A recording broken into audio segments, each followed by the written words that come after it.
आपने जो भजन किया, आपने जो शिव मंदिर में एक लोटा जल चढ़ाया, कई लोग कहते हैं शिव मंदिर में एक लोटा जल चढ़ाने से क्या होता है। हम कहते हैं ये जैसे शंकर भगवान पर एक लोटा जल चढ़ता है, शिव जी के ऊपर लगा हुआ चंदन धुल जाता है, शिव जी पे चढ़ा हुआ चावल धुल जाता है, शिव जी पे चढ़ी हुई बेलपत्र धुल जाती है, शिव जी पर लगा हुआ दही धुल जाता है, शिव जी पे लगा हुआ घी धुल जाता है। एक लोटा जल जब आप शंकर जी पे चढ़ाते हो तो चंदन जल से धुल जाता है। उसी तरह हम तो शिव जी पे जल चढ़ाते हैं तो उनका चंदन धुलता है, शंकर जी को जल चढ़ाते हैं तो हमारी कर्म में जो दुख की लाइन है वो भी धुल जाती है। शिव को मात्र जल चढ़ा देने से,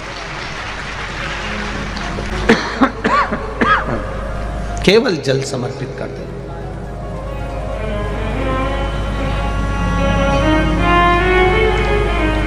जाओ परमात्मा के द्वार पर जाओ। हम कभी नहीं कहेंगे कि तुम अपनी दुकान छोड़ दो, खूब कमाना, जितनी शरीर की कैपेसिटी है ना उतना कमाना, रहे तो अपनी जिंदगी में एक बात को उतारना।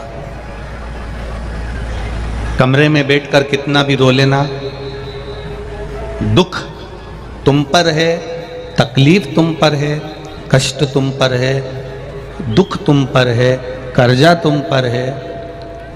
अगर कर्जा भी हो गया है, दुख भी आ गया है, कष्ट भी आ गया है, तकलीफें भी आ गई है, तो तुम पर आई है। अपने मकान में, अपने कमरे में, अपने घर में कितना भी रो लेना, पर दरवाजे पर कोई आए, बेल बजाए, दरवाजा बजाए, जब दरवाजा खोलने के लिए जाओ तब उसके सामने रोकर मत जाना, प्रसन्न होकर जाना। अगर रोते हुए दिख गए तो वो तुम्हारी जिंदगी का फायदा उठाना प्रारंभ कर देगा। अगर तुम रोते हुए दिख गए, तुमने किसी से कह दिया साहब मैं कर्जे में हूं, तो फिर वो तुमको हल्के में लेने लगेगा, तुमको गिनेगा नहीं। तुमने किसी से कह दिया कि मैं दुखी हूं मेरी बहू से, फिर वो तुमको हल्के में लेने लगेगा, वो तुमको गिनेगा नहीं। मैं अपनी सास से दुखी हूं, वो हल्के में रहने लगेगा, तुमको गिनेगा नहीं। अपने दुख पड़ोसी कभी नहीं काटेगा, अपनी तकलीफ को अपने पड़ोसी या रिश्तेदार, नातेदार या कुटुंब वाले नहीं काटेंगे। आपके जीवन में अगर दुख है, आपके जीवन में तकलीफ है, तो वो कोई दूसरा काटने वाला नहीं होगा। किसी की सामर्थ्यता नहीं है कि कोई आपके दुख को काट दे। आपके दुख को आपको स्वयं को काटना है, क्योंकि कर्म का जो लेखनी है वो हमारे ऊपर लिखी हुई है। उस कर्म की लेखनी को हमें स्वयं काटना पड़ेगा। मत बुरे कर्म कर बंदे। अकेले रो लोगे ना, चल जाएगा। कर्जा हो गया, तकलीफ आ गई, कष्ट आ गया, बीमारी आ गई, रोग आ गया, कोई दुख आ गया, आप खुद उसको भोगोगे और खुद उस दुख को समाप्त कर सकते हो। किसी दूसरे की सामर्थ्यता नहीं है कि वो तुम्हारे दुख को समाप्त कर दे।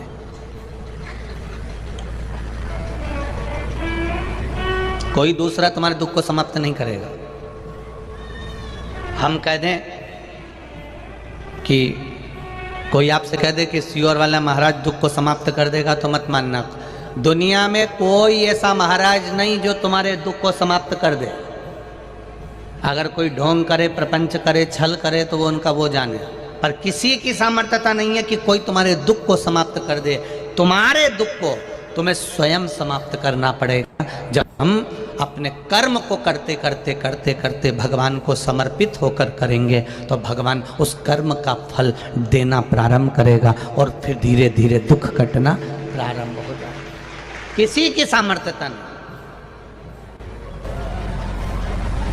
और ये ढोंग प्रपंच में फंसना भी मती, अंधविश्वास में जाना भी मती। किसी ढोंग प्रपंच और अंधविश्वास की ओर मत जाना। कोई कह दे तुमसे कि मैं तुम्हारा दुख काट दूंगा, कोई कह दे मैं तुम्हारी तकलीफ काट दूंगा, कोई कह दे मैं तुम्हारे लिए ऐसा कर दूंगा। और कहीं का ऐसा संत मिल जाए या कहीं का ऐसा बाबा जोगी मिल जाए या कहीं का ऐसा व्यक्ति मिल जाए जो तुम्हें गड़ा हुआ हंडा निकाल के दे दे, धन निकाल के दे दे, और उसकी चक्कर में मत आ जाना, नहीं तो तुम्हारा रखा रखाया धन भी उसके चक्कर में पूरा समाप्त हो जाएगा। कर्म प्रथम है। गुरु नानक देव जी ने वे कर्म की प्रधानता बताई।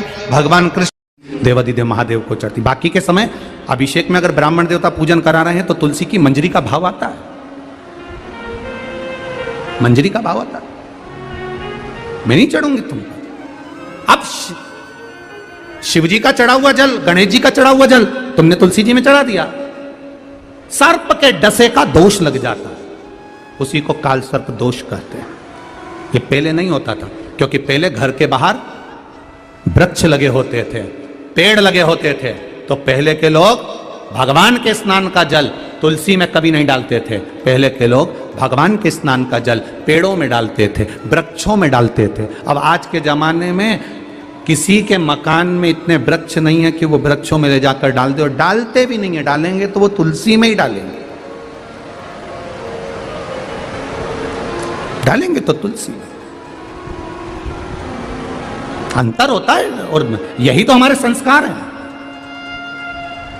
ये हमारे संस्कार हैं। एक प्रैक्टिकल करके देखना, सासू मां से निवेदन, एक प्रैक्टिकल करना घर में, कपड़े धोना, और कपड़े का धुआ हुआ जो पानी है ना, उसको घर के बच्चे को दे देना, ले इसको डालिया। घर का बच्चा वो कपड़ा धोया हुआ पानी ले जाकर तुलसी जी में डालेगा क्या? जम के बोलो जरा। नहीं, घर का बच्चे से ये मत कहना कि इस पानी को कहां डालना, बस इतना कह दो, कपड़े धोया हुआ पानी बच्चे को पकड़ाना और कह देना कि इसको डालिया, और भगवान के स्नान का वो पात्र तर्पणा वो बच्चे के हाथ में पकड़ा देना। जब वो कपड़े की धोई हुई बाल्टी लेके जाता है तो यूं यूं हिलाता हुआ जाता है, पर तर्पणा का पानी लेकर जाता है, धीरे धीरे धीरे धीरे लेकर जाएगा, बिल्कुल रास्ती रास्ती लेकर जाएगा, और वो धीरे से ले जाकर काय में डालेगा?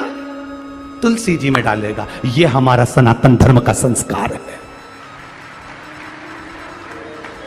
ये हमारे सनातन धर्म का संस्कार है। बर्तन का पानी, कपड़े का पानी किसी के हाथ में पकड़ा दो, वो कभी तुलसी में नहीं डालेगा। छोटे से छोटा बच्चा भी उस पानी को ले जाकर कहीं फेंक देगा, पर तुलसी में नहीं डालेगा। और हमारे यहाँ का बच्चा अगर भगवान के स्नान का जल होगा तो एक बूंद नहीं गिरने देगा।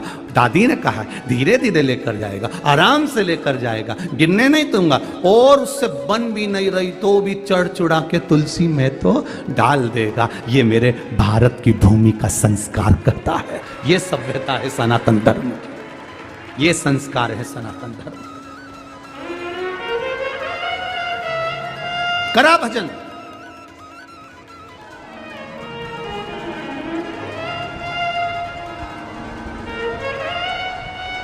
दुनिया के लोग कहते हैं रविदास जी चर्मकार थे।